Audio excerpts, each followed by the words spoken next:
សួស្តីបងប្អូនអរគ្នាខ្ញុំបាទចេងថ្ងៃនេះខ្ញុំចង់មកប្រាប់បងប្អូនមួយចំនួនតូចដែលគាត់អត់ដឹងបាទមកប្រាប់ពីរបៀបបង្កើត account demo និងរបៀបបង្កើតលុយ demo នៅក្នុង Xnet បាទ Broker Xnet បាទតែឥឡូវកុំខាត់ពេលយូរទៅមើលជាមួយខ្ញុំទាំងអស់គ្នារបៀបបង្កើត account demo ដំបូងបងប្អូនត្រូវចុចលើសញ្ញាបូកនេះបាទគឺវាស្មើនឹងនេះវានៅស្មើនៅពី account នេះនៅក្រោមយ៉ាងហ្នឹងជួយញ៉ាប់បោកនឹងមួយមកតមកវាមានច្រើនឲ្យយើងរើប៉ុន្តែបងប្អូនយកអាទី1នេះបាទគឺ standard ចុច continue មកតមកវាមាន2ជម្រើសគឺនេះគឺ real account អានេះគឺជា demo account អញ្ចឹងយើងបង្កើត demo ចុចលើ demo មួយចុចលើ demo មកចំណែកអានេះគឺ standard គឺ type នេះគឺ type standard គឺវាអត់ត្រូវការច្រើនទេចំណែកអាទី2នេះគឺវាជាលុយដុល្លារបាទ USD ហ្នឹងគឺលុយដុល្លារអញ្ចឹងបងប្អូនមិនបាច់ដាក់អីច្រើនទេគឺវាចេញអូតូឲ្យចំណែក mix leverage នេះគឺជា leverage ទូទៅនៅគឺលេខ1លើ2000បាទគឺល្អបំផុតខ្ញុំសូមបញ្ជាក់បាទបើបងប្អូនយល់ល្អកុំលេងមួយក្រោមលើ2000លេងចាប់ពី1លើ2000ឡើងទៅដូចជា1លើ2000 1លើ unlimited ទេសម្រាប់ខ្ញុំដាក់1លើ unlimited ចុះបាទអាន platform នេះគឺវាភ្ជាប់ឲ្យហើយបាទដោយសារបើយើងមានកម្មវិធី MT5 ឬ MT4 គឺវាភ្ជាប់ឲ្យអូតូឯបាទចំណែក nickname នេះបងប្អូនមិនបាច់ដាក់ក៏បានដែរ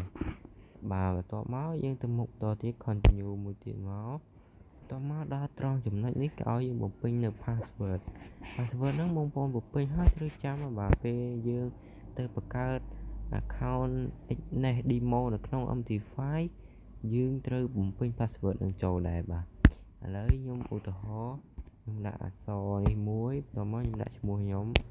បាទបន្ទាប់មកខ្ញុំដាក់1 2 3បាទនេះ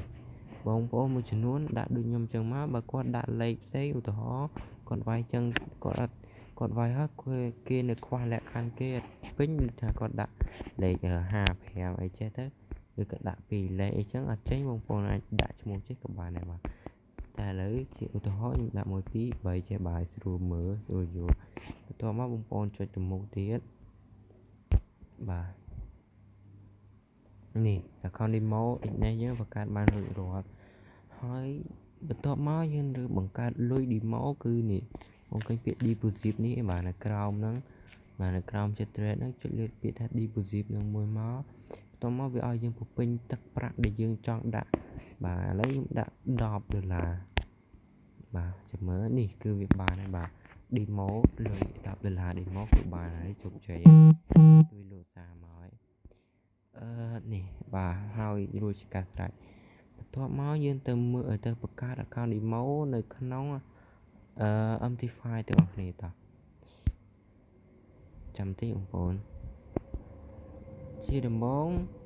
បងប្អូនចុចមកកន្លែង trace 3ខាងលើនេះបាទចូល MT5 បន្ទាប់មកយើងចុចមកចុចលើសញ្ញាបូកនេះមកបងប្អូនវាយពាក្យថា Xnet បាទ EX N E យ៉ាវាយខុសនេះ Xnet បាទ EX ច្រឡំបានបងប្អូនអធិស្ឋាន EX N E S នេះបាទនេះ